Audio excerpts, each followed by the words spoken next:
Hello, welcome back to our channel. In today's video, we'll be solving more examples like I promised you in our previous video on measurement of heat energy.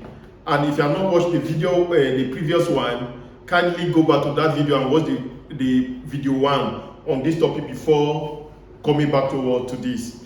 And this is one of the examples on measurement of heat energy. In this question, we are asked to calculate the final temperature of 2 kg of alcohol at 25 degrees Celsius when 220,160 joule of heat energy is added to it. Bracket open. Specific heat capacity of alcohol is given as what? As this.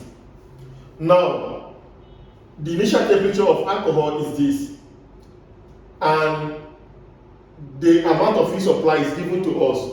So it means that H is equal to 20,160 joule. M is the mass, which is 2 kg. The change in temperature is unknown. Theta 1, which is the initial temperature of alcohol, is given as 25 degrees Celsius, and C, specific capacity of alcohol, is 2,520 joule. So what do we do in this case? We make use of the formula H is equal to MC change in temperature. H is what? 20,160.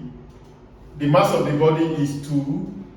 Specific capacity is 2,520 times the change in what? Temperature. So 20,160 is equal to, multiply 2,520 times 2, it will give us what? 5. 2 times 0 is 2 times 2, 4, 0. That is 5,040 times change in what? Temperature.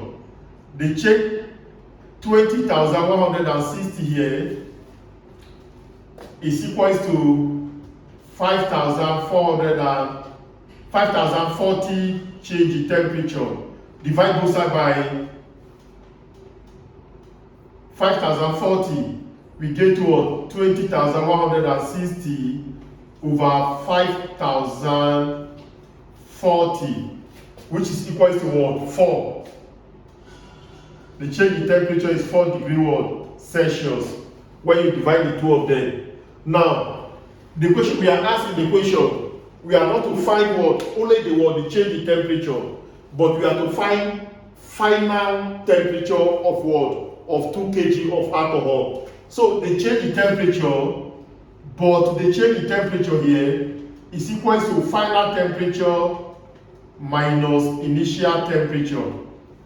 So 4 is equal to final temperature minus the initial, which is what? Which is 25 here. 25, we collect like test. 4 plus what? 25 equals to final temperature. Then the final temperature of alcohol when 20,160 joules supplies to it become what? 29 degrees Celsius. This is another example on measurement of heat energy. In this example, we have this question: 500 grams of water is heated so that its temperature rise from 30 degrees Celsius to 72 degrees Celsius in 7 minutes.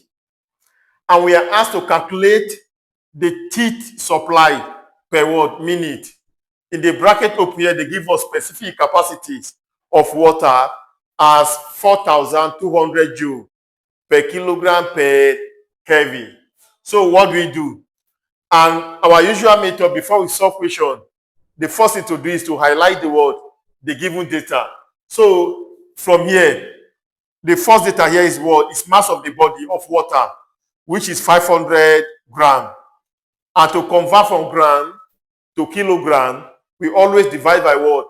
1,000 what? 1,000. So divide is what we have. We have 500 over 1,000 to be equal to 0.5 kilogram.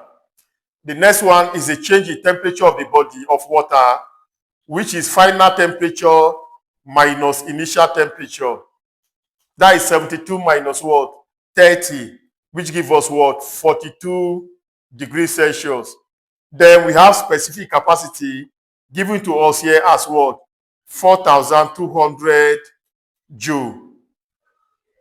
The heat supply, we don't know it. So since the mass of the body and specific capacity of the body is given, we can use this relation. H is equals to MC change what? Temperature. The mass in here is what? Is 0.5. The specific capacity is 4,200. And the change in temperature is 42. Multiply 0.5 times 4,200 give us 2,100 times 42. Then 2,100 times 42 will give us what? 88,200. 88,200 joule. But in this question, we are not only asked to calculate sum for what? Heat supply, but to calculate the total heat supply per minute. And the total time given to us in this question is 7 minutes. That means that what? Heat supplied per minute is equal to 88,200 over 7 minutes, which is given to us there. Then the final answer is 12,600 joule per minute. Another example on measurement of heat energy. This is example 3. It said that a copper rod with heat capacity of 585 joule per Kelvin. Take note of this. They only give us heat capacity here. So the first thing is heat capacity. 585 joule per watt per Kelvin is heated until heat temperature change in temperature is equal to 80 minus 35, which is equal to 45 degrees Celsius. And we are asked to calculate the quantities of heat supply to the rod. Quantities of heat supply to the rod. So now, in this case, we don't know mass. Mass is not given. And the difference between what? Heat capacity and specific is that the specific depends on the mass of the body, while heat capacity is independent of the mass. So since there's no mass of the body, we are asked to calculate what? The heat supply. That means that we are using this formula, which is heat equals to specific heat capacity. Sorry, thermal capacity or heat capacity times what? Change in temperature of the body. Then the thermal or heat capacity is 585 times change in temperature is 45. So multiply 585 times 45, multiply 585 times 45, it will give us 26,325 joule. 325 joule. This is the heat supply. And this is not all. Part B, we say that if the specific heat capacity of copper is this. Now they give us the specific capacity of copper, and we are asked to solve for what? For the mass of the rod. And I give you the relationship that exists between specific capacity of a substances and its what? Heat capacity. Where I say that what? heat capacity is equal to mass of a body times specific what? Heat capacity. Now we know the heat capacity of the copper rod, which is what? 585. And we know the specific capacity of the copper rod, which is what? 390. That means that what? 585 is equal to mass times 390. 585 is equal to 390 m. 390 times m is 390 m. M equals to what? 585 over what? 390, which is 1.5 kilogram. That means that the mass of the rod is 1.5 kilogram. Thank you. See you in another video that involves a measurement of heat energy.